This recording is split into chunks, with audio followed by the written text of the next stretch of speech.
They don't want Israel. They don't need Israel. They want to do it because it's the right thing to do. Because they were for the deal based on the fact that Hamas pledged, they swore that they were going to disarm. Now, if they're not going to disarm, those same countries will wipe out Hamas.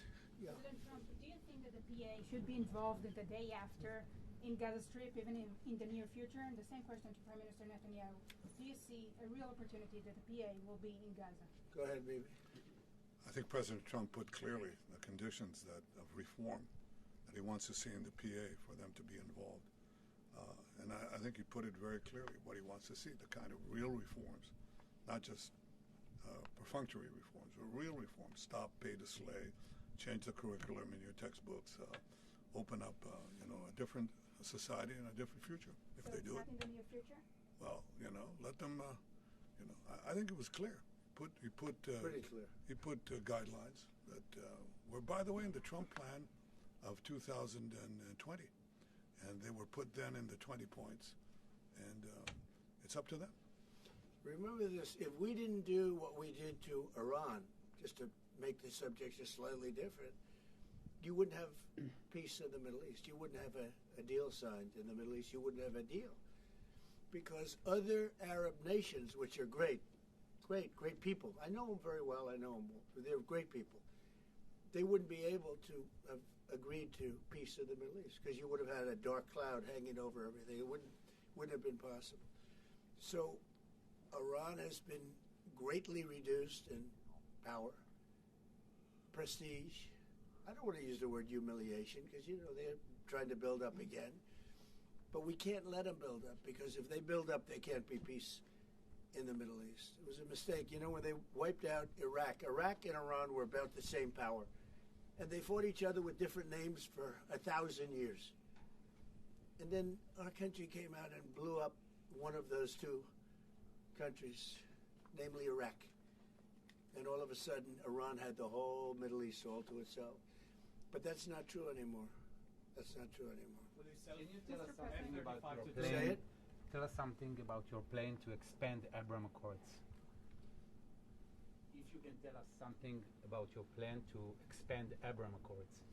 Well, the Abraham Accords are a great achievement of Jared and everybody. I mean, it was one of the great achievements. They'll be expanded. Countries are already talking about expanding it, and they'll be expanded fairly quiely. Yeah, please. What about Saudi Arabia? Is it still on the table? The normalization? Saudi Arabia is great. We have a great leader, and a friend of mine and a friend of a lot of people. Also an enemy of some people, but those people aren't doing so well. No, Saudi Arabia has been very good as far as I'm concerned. They've done everything that we can ask for. But normalization with Israel is on the They're table? getting along great with Israel. They will. And at some point they'll sign the Abraham Accords. Mr. President, on the Fed, so one of the big domestic tasks ahead of you is to pick a new chairman for the Fed. Yeah. You've said that you have one favorite, but you're I also do. doing interviews. Still so do. Hasn't changed. Yeah, I'll announce them at the right time. There's plenty of time. Is But there in the any meantime, chance? we're doing numbers that nobody's ever seen. We have $18 trillion coming in. We had a 4.3% GDP. They thought it was going to be 2%. And that's despite the Democrat shutdown. Had the shutdown not occurred, we would have had an extra 1.25. Think of that. We are doing, and also despite the fact that we have a fool at the Federal Reserve. I mean, Biden reappointed him, and it's too bad. You would have thought he wouldn't have done that. But he's an absolute fool who's building a new Federal Reserve, or he's doing a renovation of a building. Bibi, he's up to $4.1 billion to do a renovation of a few very small buildings. It's the highest price in the history of construction. He's spending more money than any building has ever spent per square foot on the renovation of, as an example, I'm doing a magnificent, big, beautiful ballroom that the country's wanted, the White House has wanted for 150 years. It's a massive job, and it's a tiny fraction of that number.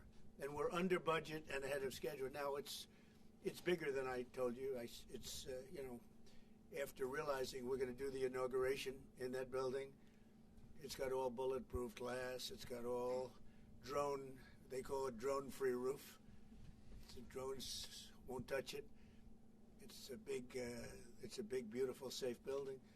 But it's a big project. For a tiny fraction of that, we're under budget and ahead of schedule. And they've wanted it for 150 years. Think of it, the Federal Reserve building, 2 buildings there, they don't know what they're doing. They're way over budget. I mean, almost, this was built during the Biden administration, and I rode by it the other day, and it's headed by the head of the Federal Reserve. Too late, too late, Powell. Too late because he's always too late with interest rates, except before the election he was too early because that would have helped. That was supposed to help get her elected. It had no impact. We won all 7 swing states. So what do you But think no. We're thinking about bringing a suit against Powell for incompetence. Because think of it, these aren't outstanding buildings. These are small buildings. He said $4 billion more. It's going to end up costing more than $4 billion. $4 billion. It's the highest price of construction. Again, Democrats, highest price of construction per square foot in the history of the world. There's never been. Gorgeous monuments are built for a much smaller price. So we're thinking about bringing a gross incompetence, what's called gross incompetence lawsuit. It's gross incompetence against Powell. And it was his baby. And the guy's just incompetent. I mean, there's nothing you can do about it. He's just a very incompetent man. But we're going to probably bring a lawsuit against him. Thank you all very much. I appreciate it. Bibi, congratulations. Mr. President, when do you expect an announcement then on Powell's replacement? January sometime. And will you ask Jay Powell to resign from Well, the he should board resign. entirely? Be a favor to the nation. But he's come close. I mean, we're getting pretty close. I would fire him. I'd love to fire him, but we're so close. Maybe. But maybe I still might. Will you sell F-35 to Turkey? Say it. Are you going to approve a selling of F-35 to the Turkey? We're thinking about it very seriously. And what is What your prevented- reaction They'll be to okay. this? They'll never use it on Thank issue. you, press. I promise Thank you, they'll press. never use it on Thank you, issue. press. Thank you, press. Thank you, everybody. Thank you, press. Never use it. All right, head this way.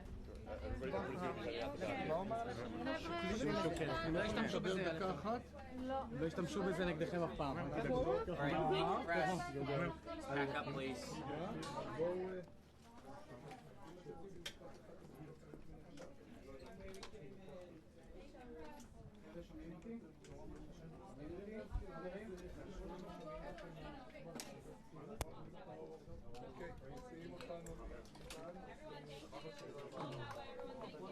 Thanks, Danny.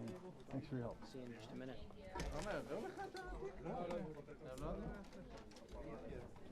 Did you ride in their vehicle?